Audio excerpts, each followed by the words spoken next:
Destiny USA is one of the largest shopping malls in the USA, and one of the more successful malls. At least, it was. Could Destiny USA be falling on hard times? Well, let's find out and tour this BFM.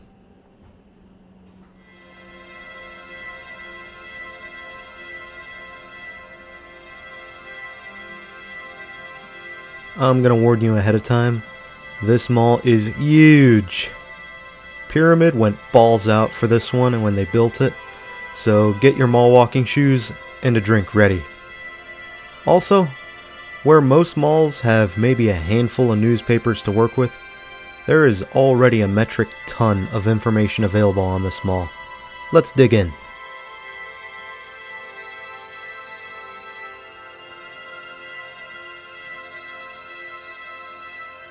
Destiny USA's plans go back to 1987, when Pyramid was studying redevelopment of a blighted industrial property and landfill referred to simply as Oil City. Pyramid submitted a plan for a 1 million square foot shopping mall. At the time, this was met with controversies as the Galleries of Syracuse was just built at the time, and this new shopping development might kill downtown retail as we knew it.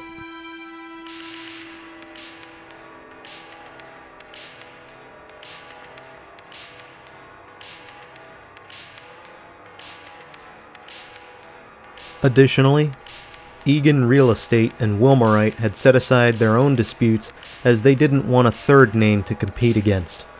Wilmerite was building the Great Northern Mall at the time and wanted to lobby against the construction of Pyramid's big new mall, while Egan cited concerns of a 25% drop in downtown retail sales. Regardless, the mall would clear the red tape and cleanup of the property would begin. The mall would initially be named the Carousel Center, as it would feature a classic ride operating in the mall, as manufactured by Philadelphia Toboggan Coasters.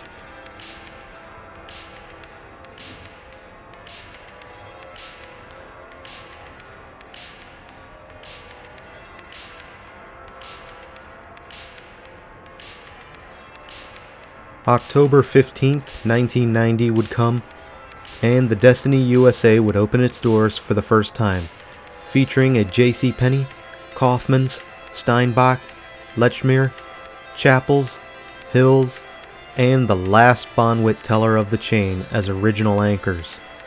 Each anchor, with the exception of Steinbach and Lechmere, and Chappell's and Hills, would be 2 floors.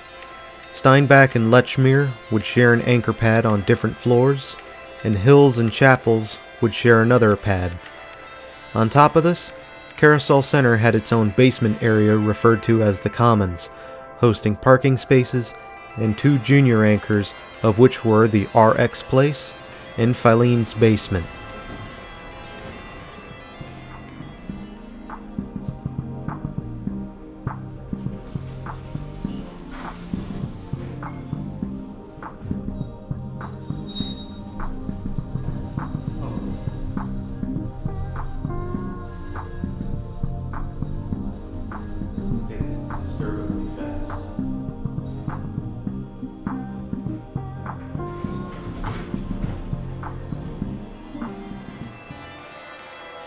Once the mall opened, things really began to move as Pyramid boasted a central tower for the mall, with an event space near the top known simply as the Sky Deck.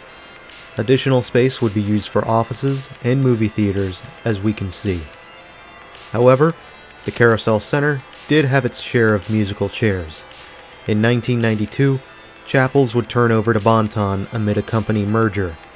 1994 would see Lord & Taylor arrive to the mall as a fresh new anchor, as more of Oil City was cleared away for new development. That same year would also see a 2-level Borders Books and Music.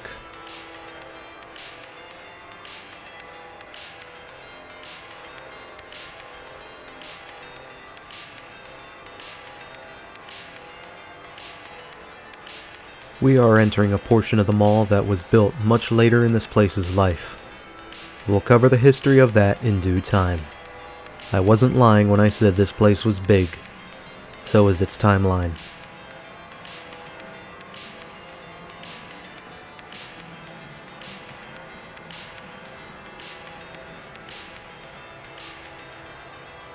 A new shopping center on the edge of the mall property was proposed, known as Carousel Landing. Pay attention to that word proposed. However, it would get tied up in environmental impact hearings, as well as the red tape of having to remove more blighted industry. It wouldn't be until 1996 when Pyramid got approval to condemn and demolish the oil tanks blocking the way. Eventually though, in 1997, Pyramid announced they would drop the Carousel Landing plans and would shuffle through a number of different plans for the mall, including one that would have doubled the mall's footprint and leasable space to draw in new and unconventional tenants.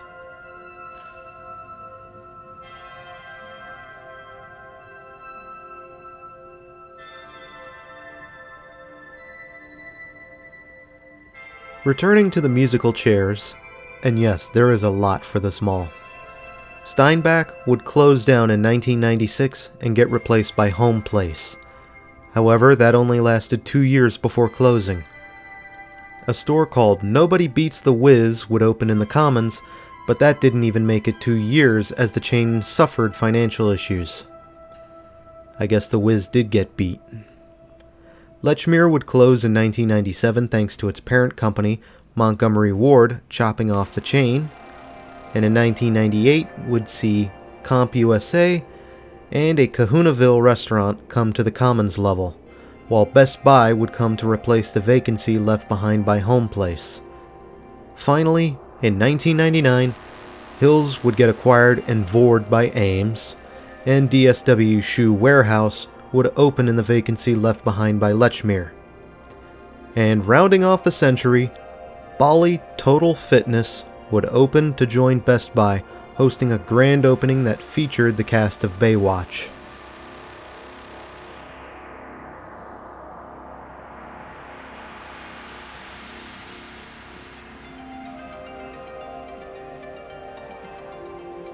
Bonwit Teller finally closed its doors as it entered the 2000s, the entire chain filing bankruptcy. This is probably the longest lasting store in the upper class chain. Fortunately, this space was filled in incredibly fast by the first H&M store to set up in a mall. As the business began to go well, Kaufmann's would expand to operate a dual anchor setup, joining DSW Shoe Warehouse with a furniture gallery. 2001, unfortunately, would see its pharmacy, Express Place, close its doors as Farmore, its parent company, enter bankruptcy.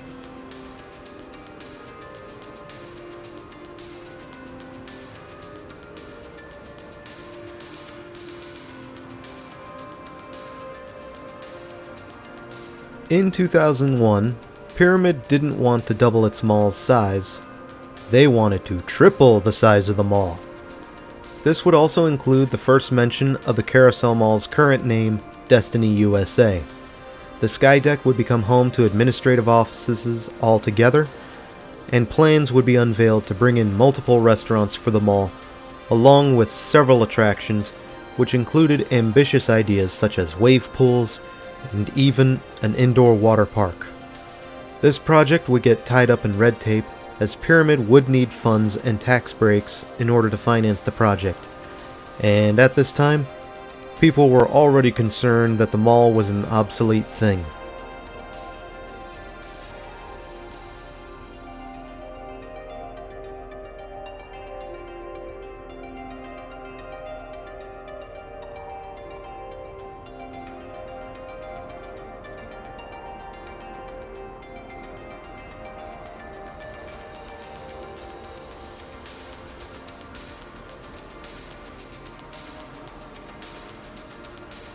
While Pyramid was going bananas on the drawing board, Ames would shut its doors when the company went bankrupt in 2002, and a hotel being built on site would have its construction halted as leasing issues came into play.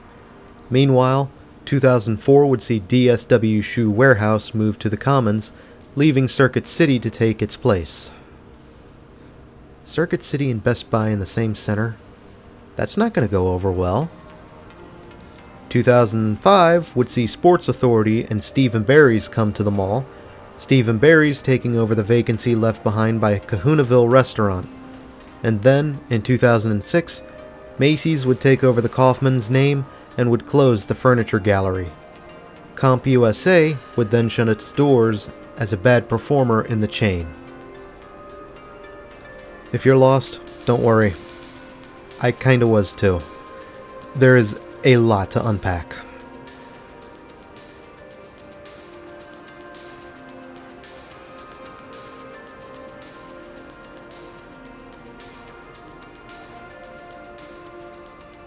Destiny USA had such a detailed story, so let's keep going.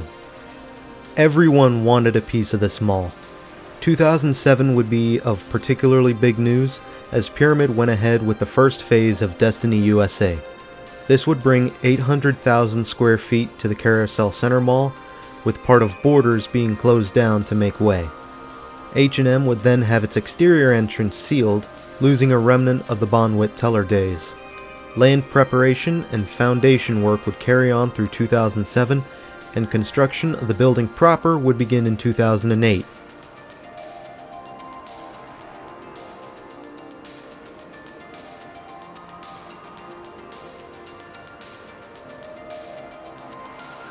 By this time, Steve & Barry's would shut its doors, followed by Circuit City, and the end of the decade would see Pyramid's big plan hit a roadblock. Construction funding was halted, and the space would simply be enclosed before stopping altogether. Destiny USA was tied up in courtroom battles, and there would be a lot of musical chairs inside the Carousel Center.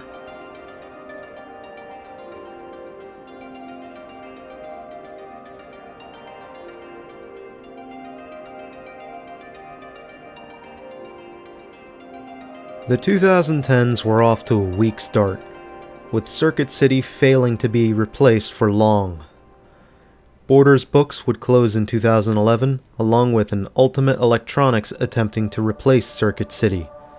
However, as Destiny USA continued to take shape, plans were outlined for Saks Fifth Avenue opening an off-Fifth outlet, and the Syracuse Post-Standard held a bulletin encouraging residents to mail ideas into the publication.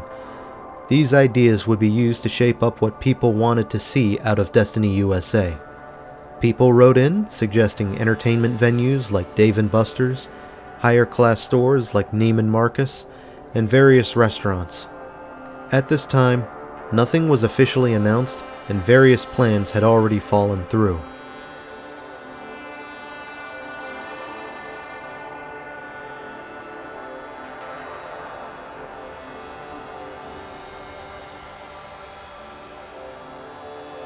In 2012, Carousel Center would officially change its name to Destiny USA, and new signage would go up. And after many cancelled plans, things were finally beginning to happen for real. Burlington Coat Factory, Dick's Sporting Goods, and Saks off 5th would come to the mall. Over time, we would see P.F. Chang's, Wonderworks Entertainment, Dave & Buster's, Billy B's Indoor Park, Revolutions Entertainment, which would turn over to Apex Entertainment, and an indoor kart raceway. The mall even hosted the world's largest indoor rope course called Canyon Climb. 2013 would see Regal Cinemas open an IMAX theater, and in 2015, Nordstrom would open an outlet store at the mall, followed by Michaels.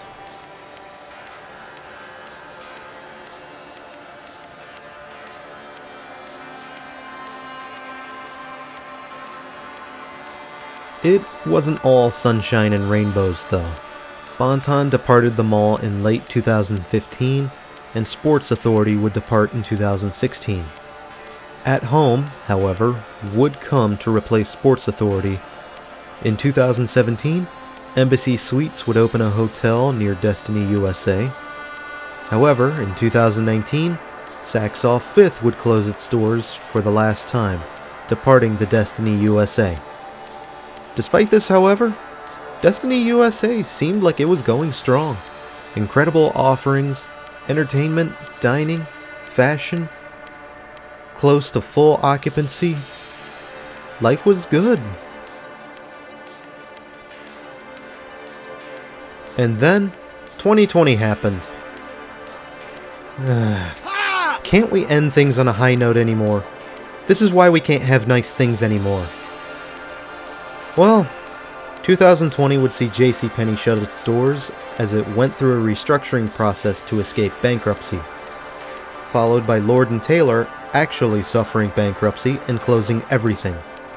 And in 2021, Michaels would close its doors for the last time, followed immediately by Best Buy. And on top of this, it's reported that Pyramid is falling behind on payments and is struggling financially to keep the mall on its feet.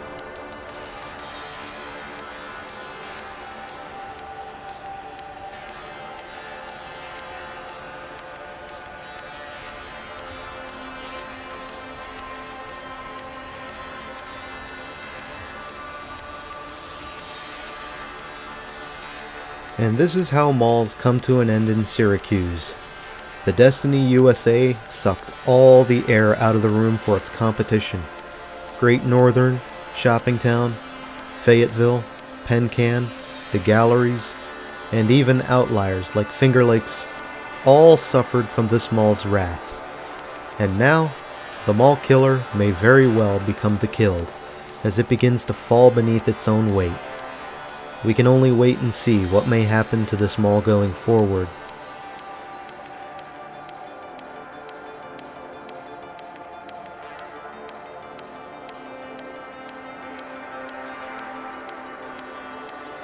Well, what a mall, isn't it? Pyramid has had its run with bleach in the original mall, but you can still see plenty of distinctive architecture, like the skylights. We also seem to have tent skylights spread down the main corridors. The newer portion is a bit more bare bones with the modern steel look, but you can also see plenty of character shining through in the facades for various tenants. I was overall impressed by just how much this mall had to offer during my visit in October 2019.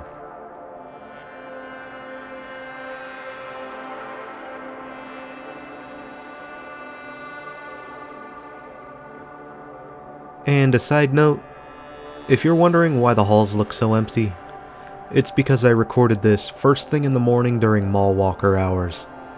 I am fairly certain that if I were to record this during operating hours, I would get nothing but butts, and you don't want to see that.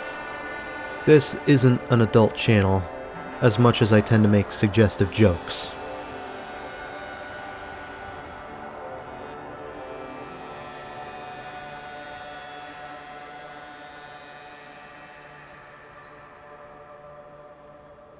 I would certainly recommend a visit to this mall if you get the chance, although I can't guarantee it'll still be around, or if it'll be open anymore, since we're treating the current days like it's the Death Stranding come alive.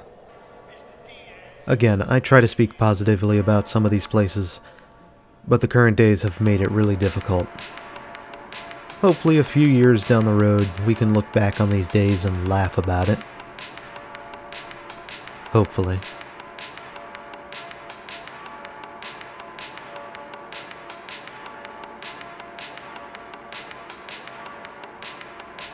Overall, I don't have much in the way of story time for this mall. I was overall impressed by the sheer scale of this mall, seeing as I only have a 3-floor mall near me. This mall in particular is just an amalgamation with a multi-floor central tower, along with a large footprint that fluctuates from 2 to 3 floors throughout. Probably one of the few malls I could get lost in. I can only imagine what the mall's service corridors and back rooms are like. Now those, I know I would get lost in.